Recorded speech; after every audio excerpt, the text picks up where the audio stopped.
Hello friends, आपका स्वागत है हमारे चैनल में। दुनिया एक नए जियोपॉलिटिकल शिफ्ट से गुजर रहा है। पहले जहां ग्लोबल पावर्स एक दूसरे के साथ मिलकर काम करती थी, आज हर देश अपने नेशनल इंटरेस्ट को सबसे पहले रख रहा है। क्या इंटरनेशनल कोऑपरेशन खत्म हो रहा है? क्या नए अलायंस पुराने सिस्टम की जगह ले रहा है? और सबसे बड़ा सवाल, क्या एक नया वर्ल्ड ऑर्डर बन रहा है? आज के इस वीडियो में हम इस चेंजिंग जियोपॉलिटिकल को डिटेल में समझेंगे। तो चलिए शुरुआत करते हैं।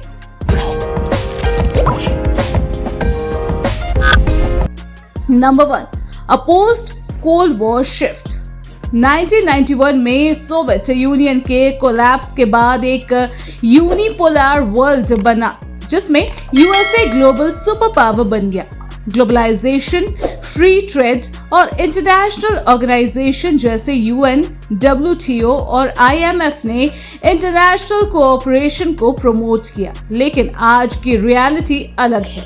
अब हम एक मल्टीपोलर वर्ल्ड में जा रहे हैं, जिसमें चाइना, रशिया, इंडिया और मिडिल ईस्टर्न पावर्स जैसे कंट्रीज भी अपनी जगह बना रही है। Number 2, new geopolitical rivalries. पिछले कुछ सालों में इंटरनेशनल कोऑपरेशन कमजोर होती दिख रही है। रशिया यूक्रेन वॉर के बाद वेस्टर्न कंट्रीज ने रशिया पर सैंक्शन लगाए, लेकिन चाइना और इंडिया जैसे कंट्रीज ने इन रेस्ट्रिक्शंस को इग्नोर किया। ये दिखाता है कि आज अलायंस सिर्फ डिप्लोमेसी पर नहीं, इकोनॉमिक और स्ट्रेटेजिक इंटरेस्ट पर भी बेस्ड है। यूएसए और चाइना के बीच कोल्ड वॉर टाइप्स टेंशंस बढ़ रहे हैं। ट्रेड वॉर, सेमीकंडक्टर रेस्ट्रिक्शंस और मिलिट्री बिल्डअप साउथ चाइना में भी इस बात का प्रूफ है कि दोनों सुपर पावर एक दूसरे को चैलेंज कर रही है। Number 3, breakdown of international institutes.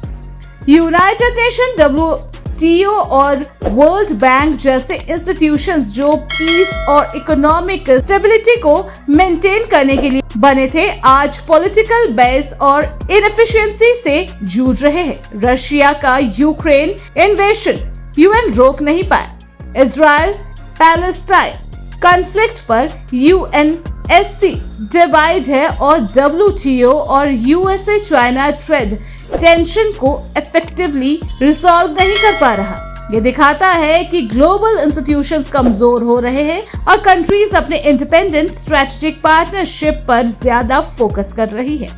Number 4, the rise of new alliance.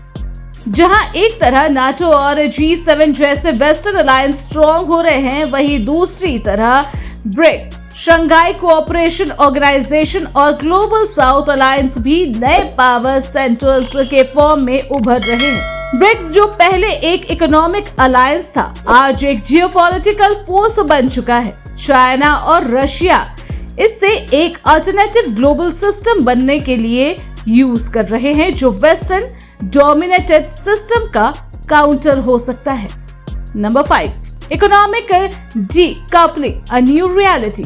पहले ग्लोबलाइजेशन एक यूनिवर्सल प्रिंसिपल माना जाता था, लेकिन आज कंट्रीज इकोनॉमिक डीकपलिंग की तरह बढ़ रही है। यूएसए और यूरोप चाइना पर अपनी इकोनॉमिक डिपेंडेंसी कम कर रही है।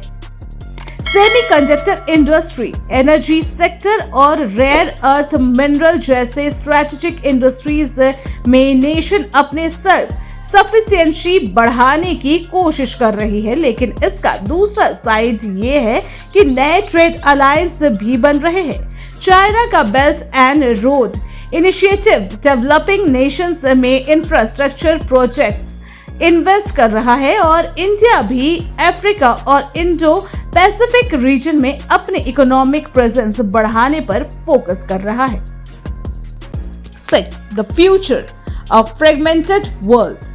आज का जियोपॉलिटिकल लैंडस्केप एक कॉम्प्लेक्स रियलिटी है। क्या हम एक और वर्ल्ड वॉर की तरफ बढ़ रहे हैं, या फिर नए इकोनॉमिक और मिलिट्री ब्लॉक्स वर्ल्ड ऑर्डर को रिडिफाइन करेंगे? एक तरह ट्रेडिशनल अलायंस मजबूत हो रही है, दूसरी तरह नए पार्टनरशिप और रीजनल पावर डायनामिक बदल रहे हैं।